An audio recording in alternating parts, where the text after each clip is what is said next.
Okay, so andito na tayo sa Dark and Light Side of Life episode 5. So lagi nating uunahin yung dark side, 'di ba? Kasi kalimitan dito nang gagaling yung mga problema natin, no? Suliranin natin sa buhay, kung bakit tayo nagkakaganito ngayon sa kasalukuyan. So baka yung iba nakalimutan, nakaligtaan yung parte ng yung bahagi ng buhay na ito. So mabuti na paalalahanan natin sila, di ba? Ito yung mga dark side. Ito yung mga posible na naging dahilan kung bakit kayo nagkaroon ng matinding kalungkutan, kabiguan, o kung bakit kayo nasasaktan, no? Nagdadamdam. Ito din yung light side na naman, no? Mga solusyon, posibleng solusyon at mga solusyon na dapat ninyong gawan or gawin at sundin or etc. Talagang antok na, no? Pero ito na. So this is the dark and light side of your life. Please support this new segment of mine. Enlightenment lang naman ito eh. So sa nakaka-resonate lang at sa gusto mo pa full private reading, message lang po kayo. Sa gustong magpa-ritual, pa-ritual lang din po kayo. Kuha na po ako dito ng 3 card, okay? So first card, dark side. Knight of Pentacles. Ay, nako. And second card, the Fool. Ay. And 5 of Swords. Ito na. Ay, Diyos mio. Okay. So, yung dark side muna, isi-explain natin. Okay? Kasi yung una is Knight of Pentacles. Ito kasi isang tao na posible siyang maging daan sana. No? Ito yung mga tao na iniisip or inaasahan natin na maging daan para bigyan tayo ng aksyon sa blessings. Ito yung mga taong inaasahan natin na tutulong sa atin, no? Yung mga tao na inaasahan natin na magiging karamay natin sa kahirapan, sa kalungkutan, sa kabiguan, etc. Pero ang nangyayari, hindi sila naging karamay natin. Sila pa yung mga taong naglagay sa atin sa sitwasyon na magiging fool tayo. Ito yung panahon na nasa bingit ka ng sitwasyon na kailangan ko ba talagang tawirin ito? Kailangan ko ba talagang mag-dive in sa sitwasyon na ganito? Ito naman yung panahon na sinasabi na kung naaalala nyo yung mga unang episodes, binigay ko ng example doon yung teenage marriage, di ba? Kasi kalimitan ito yung naging resulta ngayon kung bakit ang daming problema sa separation, breakup sa relasyon. Kasi ang kalimitan noon, kapag nabuntis ka, kahit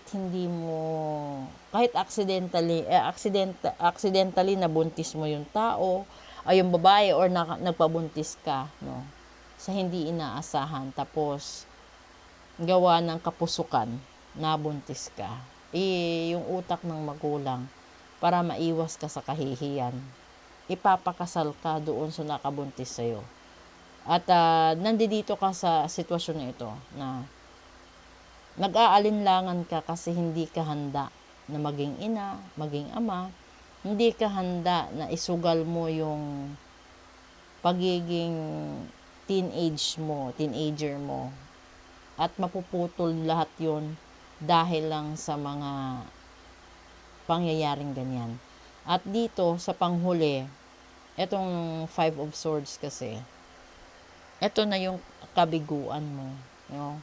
Ito na yung panahon na ang dami mo na talagang na dinadanas na problema na parang hindi mo nakakayanin, nag-iisip ka na, yung parang ang dami nang sasabihin mo sa sarili mo, kinaya ko yung iba, pero talagang meron pa talaga na nakatarak sa puso mo na hindi mo kayang palagpasan. Kasi minsan, yung iba kasi nabubuntis sa taong hindi nila mahal.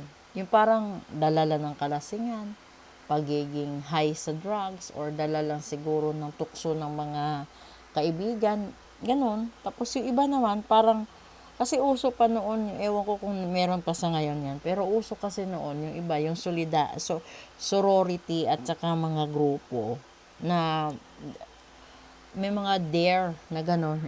Yung iba, pumatol, na aksidente, na buntis. Yun doon naman sa ibang fraternity, may mga dare din. So, hanggang sa napunta sila sa mga ganyan sitwasyon, 'di ba? Minsan yung iba kasi biruan, pustahan. So, nagiging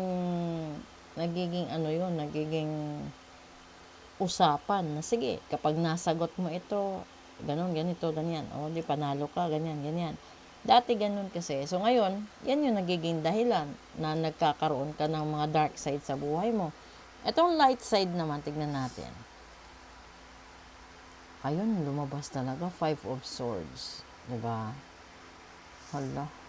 And then the second one is King of Cups.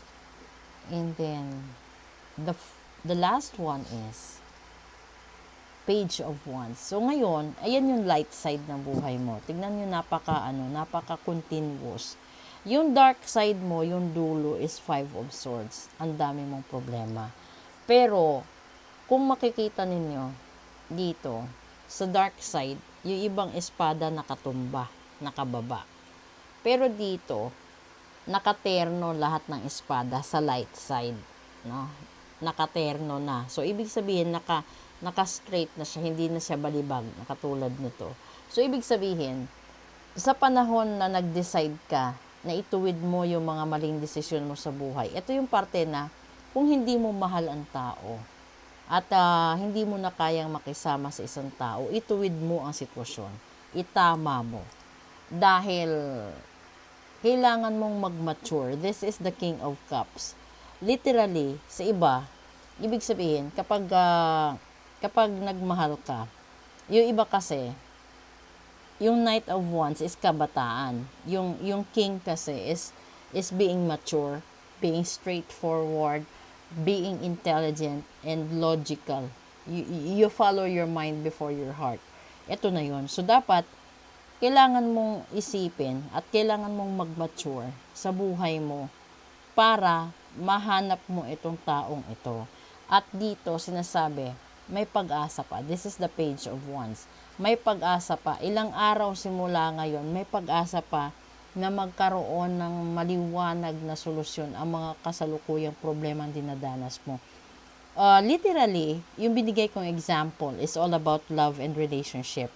But if you are having a struggles with your business, your personal life, and by yourself alone, eto yun. Kung ikaw yung tipo ng tao na lugmok sa droga, no, at gusto mong kumawala, gumawa ka ng paraan para mapunta ka dito sa light side. Inantanggapin mo yung mga offer ng pagbabago, no? And then, huwag kang mawala ng pag-asa dahil magkakaroon ng sinag ang lahat ng kadiliman sa parte ng buhay mo. At sana nga lang, no, kapag dumating yung punto na makakamtan mo na yung liwanag at katahimikan at kasiyahan, huwag mo nang i-attempt na balikan pa yung mga dark side ng buhay mo. Kasi sa paglipas ng panahon at sa pagdaan ng pagkakataon, hindi lahat nabibigyan ng sapat na panahon na mag-stay sa ibabaw ng mundo kasama ang mga mahal nila sa buhay. Yung iba kasi, binabawi ng Diyos para hindi na makagawa pa ng panibagong pagkakamali.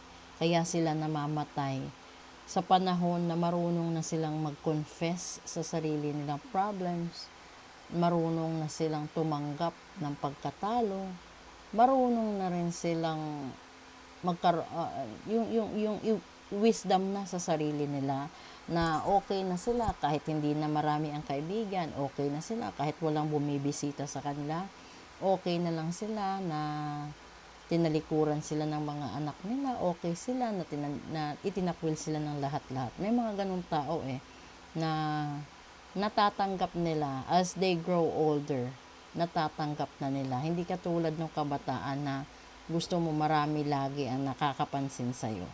Gusto mo marami lagi ang naiinggit sa'yo, which is wrong. Because as you grow older, you have to stay by yourself alone.